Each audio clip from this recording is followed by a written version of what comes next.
Hello and welcome to Walker Tea Review. I'm Jason Walker here to look at a tea. We've looked at Indian teas recently if you've been watching along, but most of those have been Darjeelings. So it's going to be interesting to look at an Indian tea that is not a Darjeeling and talk a little bit more about that. But first, I'm going to get this tea ready to steep. Got out my Gaiwan. I could have gone with a tea taster's cup, but I decided to go with the regular Gaiwan today, and I'm putting in enough to cover the bottom inch to inch and a half diameter of my, this is probably about a 3 to 4 ounce Gaiwan here. Put my tea down, add my water. It's been brought to a pretty early boil. It's been cooling for just under a minute or so. Still got plenty of heat, and I'm going to add enough water. A little bit of water will actually rest above the rim of my lid, and that will create a kind of seal that prevents any kind of discoloration from air reacting to the tea inside. So while that's steeping, talk a little about this tea and introduce it. This is from the Lochan Tea Company.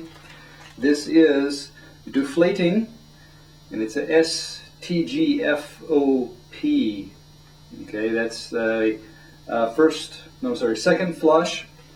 It is from the Assam region. When I was talking about Indian teas not from Darjeeling, this is in Assam. You can find this tea available on Lochan's tea site. You can get 100 grams for $9.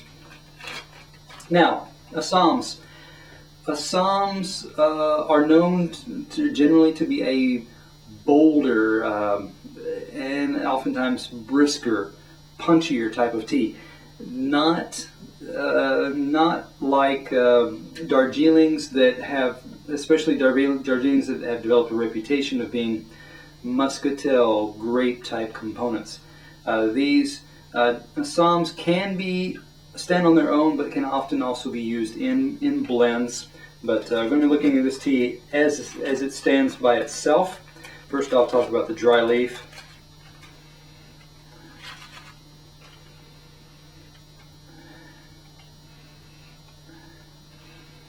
Okay, this STGFOP, Special Tippy Golden Flowery Orange Pecco. It's a clonal, first clonal. I should have mentioned that. It's mentioned here. On this particular dry leaf, I'm getting, you do get, you can pick up some kind of sweet notes. Again, these are warm, raisin bran, a little bit of that in there, so that you get a little bit of a toasted wheat combined with a raisin type sweetness. You may also detect some kind of brown sugar type sweetness there. So think about dark, rich, syrupy type of sweet smells coming off. Not light like a honey, so it's got more of a warmer type of smell. Go ahead and get out a few of these leaves and look at them. One thing you notice is, of course, you've got a often seen dark bister brown gray type of color, which is here. Along with this particular Assam, I see more golden type elements here. I see some fuzzy tips, or at least portions of tips. They are again golden. They are fuzzy, and they are fine and delicate. Other pieces, those other portions that are the bister, the dark brownish gray type color, that bister type color, I would say comprises 70 to 80% of the tea, and those are fairly small, delicate looking, not as long, not as wiry as some of those larger leaf portions. These do look more finer, closer to a filament. I mean, they are still wiry, but they're a finer wire. They are shorter, less than an inch in length, and oftentimes, at least at a glance here, I'm getting less than half an inch. Okay, so again, smaller leaf sections or portions there, more and comparatively more of a golden tippy component than with some others that I've looked at. Let's go ahead and get now to the pouring of the leaf, of the tea here. That way we can look at the wet leaf. So I'm going to angle my lid over to the side and pour. Looks good. Get those last few drops out. Those are usually the richest, most intense drops that have been sitting down there at the bottom, settling among the leaves there. So I'm going to now give it a smell, talk a little bit about this wet leaf.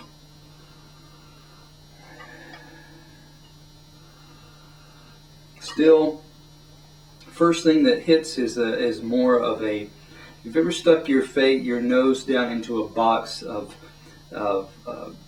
Raisin Bran type flakes. There's just that toasty wheat type of smell. There's the raisin sweetness rising up. That's what you're getting here. Underneath that, there is a gentle fruit component, and this is more of somewhere in the plum, over towards maybe a little bit of a mango juice smell. There's something there that's got a rich, think about rich red purplish fruits with big pits or stones in them. Those are the smells that are coming out here. A light, faint, toasty element. Again, if you've ever had a kind of handmade, handcrafted molasses, there's a heat that goes in there that as they're processing, getting the moisture out of the molasses, out of the cane, or the plants, I should say. There's a little bit of that heat kind of note coming out here. There's a sweet, warm, again, syrupy heat type of smell, which is, again, a pleasant note there. Let me pull out just a pinch of these leaves to kind of look at them, at the wet leaf here, and drop that down. Leaf portions, a lot of them are staying in a rust red type of color, moving a little bit towards a dark, rich rust green type color. You still see some green element here, again, but it's dark, it's heavy. It's not a bright green. It's getting dominated by that rust component there, or at least a reddish brown component there. I see a lot of what looks to be stem, or stem being as the leaf attaches to the branch, the very base stem of that leaf there. Any tender components, you have to kind of really tease them out. For example, here you won't really be able to see this, but you can see this is the upper portion of a leaf, a very small, delicate leaf, curled in on itself, rolled in from the middle into the inside, so like a scroll. You have to kind of unopen it from the edges outward like that. So there are some of those tender portions to it as well. Okay, but moving on then to talk about the liquor here. Let me give that a swirl and then hold that up. Rich, dark, plum, reddish, purplish colors coming out there. Nice, deep color. Pretty rich or intense as well. It's not something you can easily see through. So it's got a depth, a thickness of color there. Give it a smell here. Initial kind of, again, some of the brown syrup sweetness type of smells coming off there, but they're fairly light at this point. Go ahead and give this a taste and see what happens. Looking down, before I get into the taste here, looking down through the cup, again, not murky, not dull, not depressing looking, so give it a taste.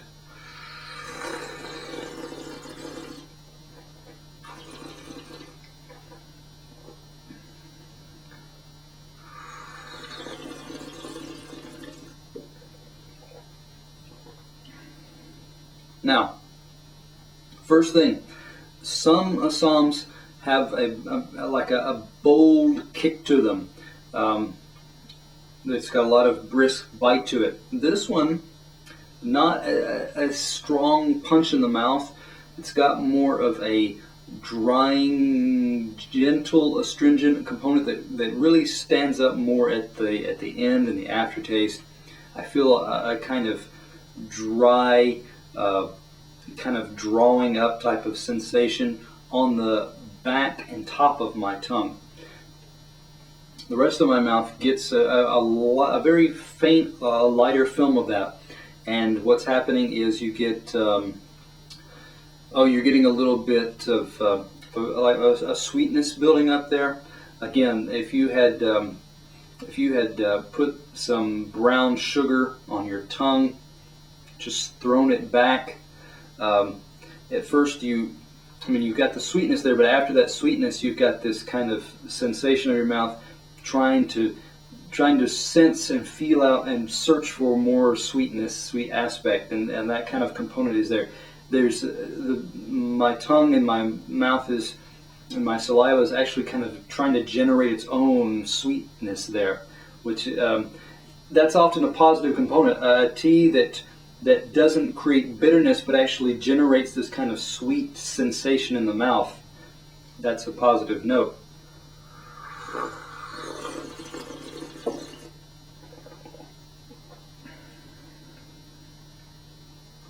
The front, I should say. I should talk a little bit about the front there as well.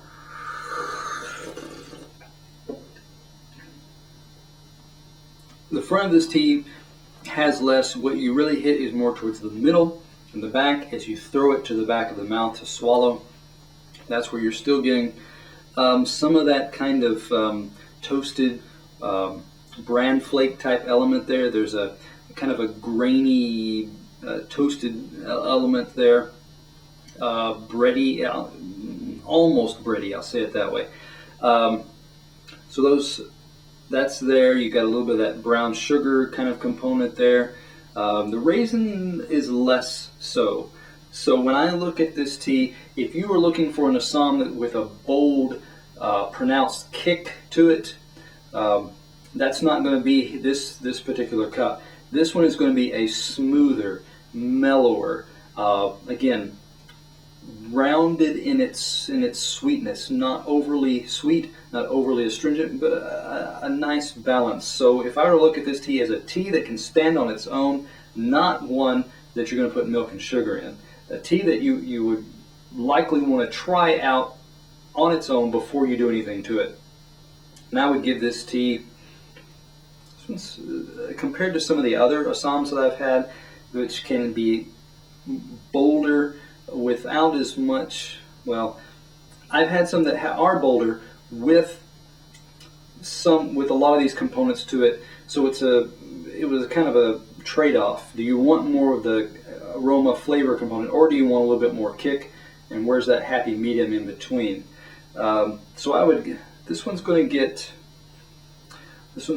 a 91. Like I said, it's got a lot of taste character components to it, not as much of that bold notes to it.